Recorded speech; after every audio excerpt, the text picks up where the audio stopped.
Welcome back to the Macro Golf YouTube channel. Today I'm doing a review of the new SuperSpeed Training App. I'm going to give you my honest review on this app and whether I think it would be a good purchase for you. Welcome back to the channel. So today we're talking about the SuperSpeed Training App.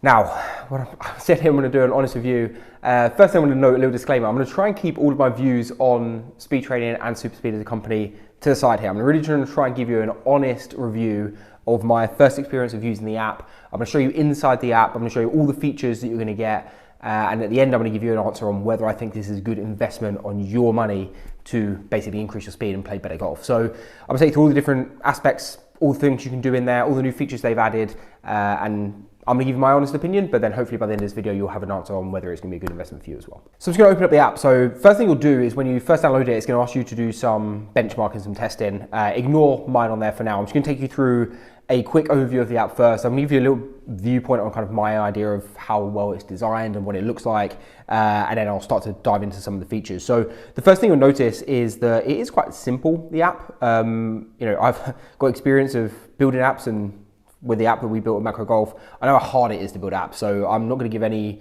discredit to the kind of appearance of the app, but I think functionality is quite important. And my first instinct as I started to navigate around the app is it was quite clunky and it wasn't that easy to find everything. So before recording this video, I did quite an in-depth kind of viewpoint of all the different functions so I could kind of make some notes before starting this video.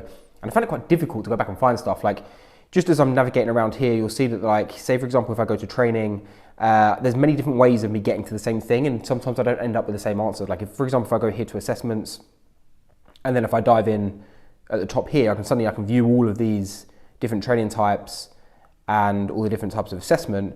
But in the same way, if I come back, I can kind of view the same things down here, but it doesn't actually look the same when I go in one way to when I go in the other way. So I'm not sure if there's some kind of bugs that they're going to start to fix out when they start to do the review. But my overview in terms of like the initial viewing of the app and functionality and usability, it was just a bit awkward. And I use apps like this quite a lot, and I just found it a bit tricky. So that's definitely something to consider. And then just little things like, how difficult would it be to just have a different thumbnail? I know it makes no difference at all, but just a different thumbnail in each of these videos might make it a little bit easier for you to come back and find the thing that you're after each time. And it's just visually wasn't that great. So that my first comment for that was my first instinct when I was opening this up app. I just thought it just didn't look incredible. And I thought for such a big company with such a big budget, I was expecting something a little bit more user-friendly and a little bit more visually appealing as well. But for me, it doesn't make too much difference. As long as we can find what we want to find and it's going to work well and it's going to be functional, then I don't think that makes too much difference. So we're not going to hold that too much against them. First thing I'm going to do, because here I've already done the assessments, I'm going to show you how the assessments work. So if we go to training and we go to assessments, what they've put into this app, they've put two different types of assessment. The first one is going to be your typical speed assessment, and that's where it's going to look at club head speed, ball speed, and carry distance. And if you've got the premium version, then you can do that with driver and 7-iron, and it's going to give you a way of tracking that speed over time, which is pretty cool. Obviously, it's not that spectacular. It's not going to start to give benchmarks and things. It's just going to kind of give you a way of tracking your speed. And then you'll see on the homepage, it'll just give you a little bit of a diagram on your progress as you go, which is, it's quite nice to see, right? The new feature though that has been added, which I wanted to do which kind of triggered me to do this video, is this physical assessment. This is a brand new thing for SuperSpeed, something that I've been concerned about for a long time now, that people with physical issues, conditions, injuries, restrictions, whatever, are picking up these speed sticks and they're following the speed training plan, and they are getting hurt because their body is not prepared to do this speed training. So they have now introduced a physical assessment, which is a good addition. However, my view on the physical assessment is it's not great. We can view things in some different ways. It's great that they've started to introduce this physical assessment. I'm going to show you as I scroll through here. They're first of all going to ask you if you had any pain or injury. So let's just for the sake of this video, fill a few of these out. And then they're going to ask you if you've ever had pain in any of those areas. So again, my issue with this is if you ask anyone, have they ever had pain anywhere, the answer will be yes, somewhere. So let's just click some, and let's just click some answers here.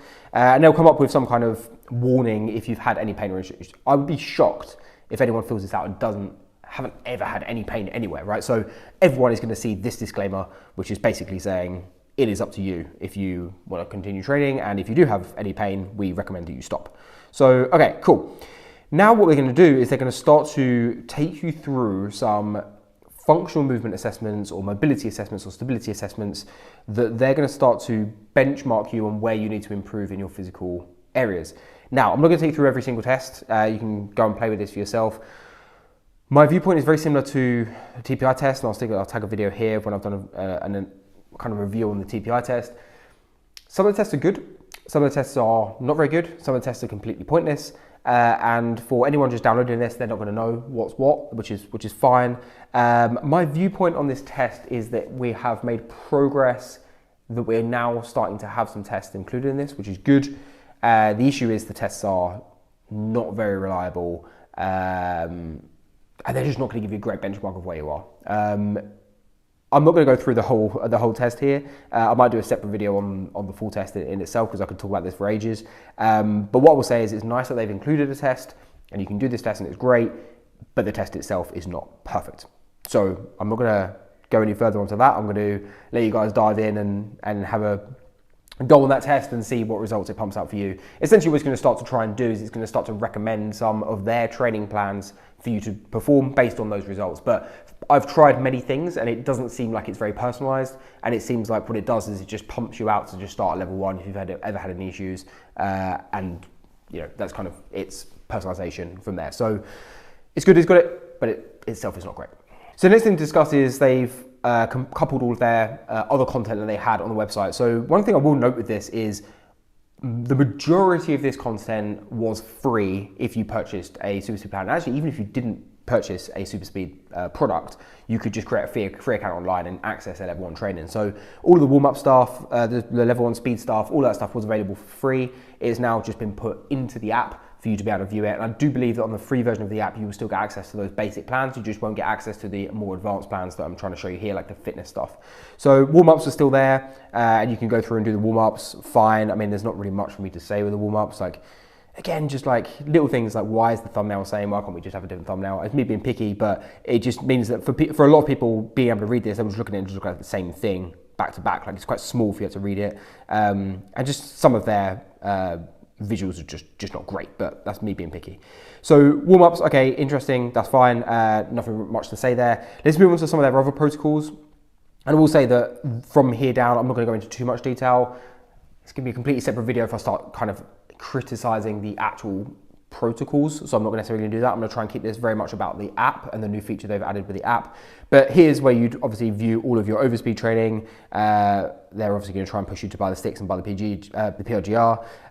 But here's going to be where you find your protocols. Again, just like the thumbnails, just why not have a different thumbnail as me being picky. You can see all your visuals and different stuff like this. Again, it's just pretty simple, pretty basic. And you'll get the same for your counterweight training, your force ball pro, your ground force, your wrist mechanics, and your squeeze and all those things. And again, I'm not going to start getting into all the different products, but this is where you kind of view all of those traditional protocols that you would have normally seen on the website. Something that could be quite nice for some people is they're starting to do things like wrist mechanic protocols. So this is less around the overspeed training, and it's more around ways that we produce speed. So things like creating lag, things like creating rotational sequencing, and it's started to do some protocols on these specific areas.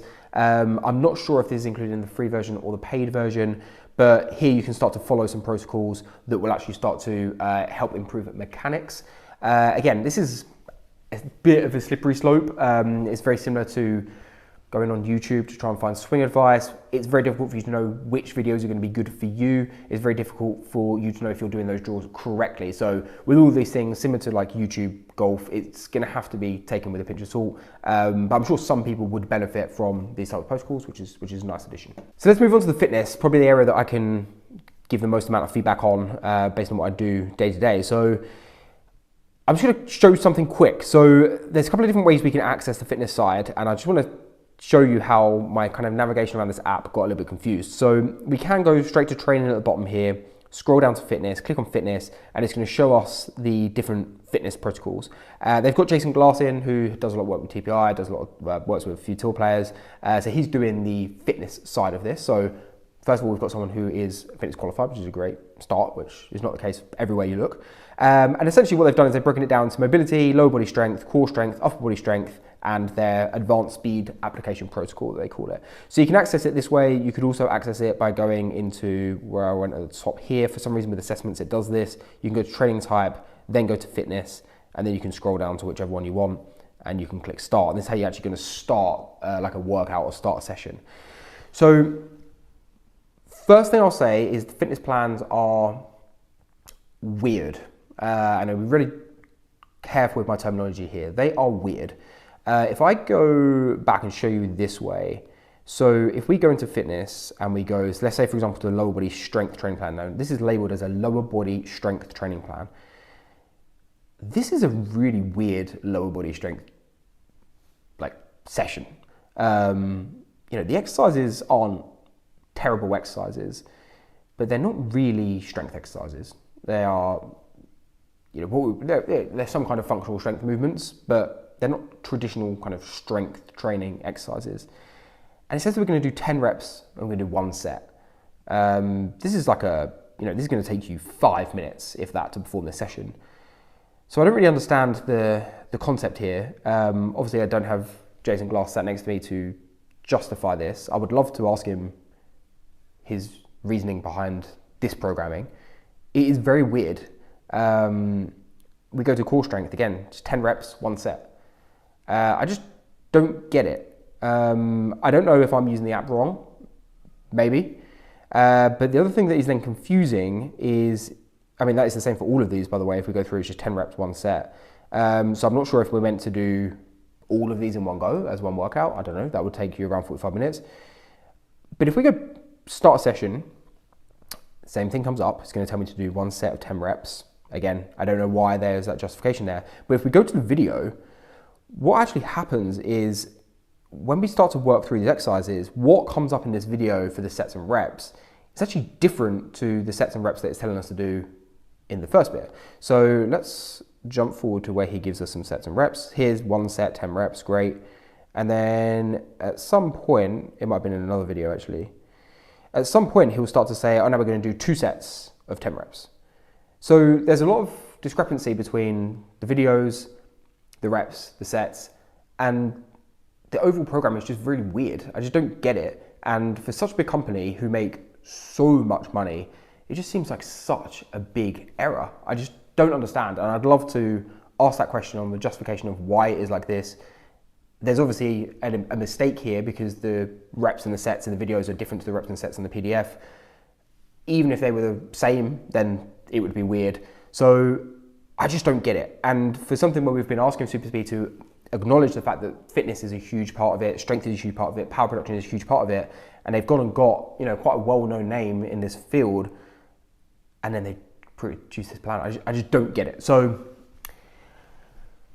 I don't know what to say for that. The training plan is very weird. The mobility is slightly better because if you do 10 reps in 1 set, okay, fine, maybe get away with that as part of like a warm-up or something. But I mean, to be the strength training plan, 10 reps, 1 set of 5 exercises, I just don't get it. So let's move on a little bit to what I would say is like the best function of this app, which I think is really, really cool. And something I've not seen them talk about a lot before. And I really don't know why, because, well, actually I do know why, and I'm gonna tell you why in a sec, but this is actually probably the best thing they've got in the app. It's the best program in the app for sure. It's their ball speed application protocol. So here what they're talking about is they're talking about being able to achieve, they've got it in the little note here, achieve real on-course results. Players need to apply the swing speed to the ball speed. Obviously, we've been talking about this for ages, and their protocols combine aggressive speed training swings before actual shots with the driver to help build confidence, being aggressive, and has a direct impact on ball speed. And we know that ball speed is the biggest number. If you want to increase distance, you have to increase ball speed. You can't just increase swing speed. So finally, they're starting to acknowledge some of this stuff.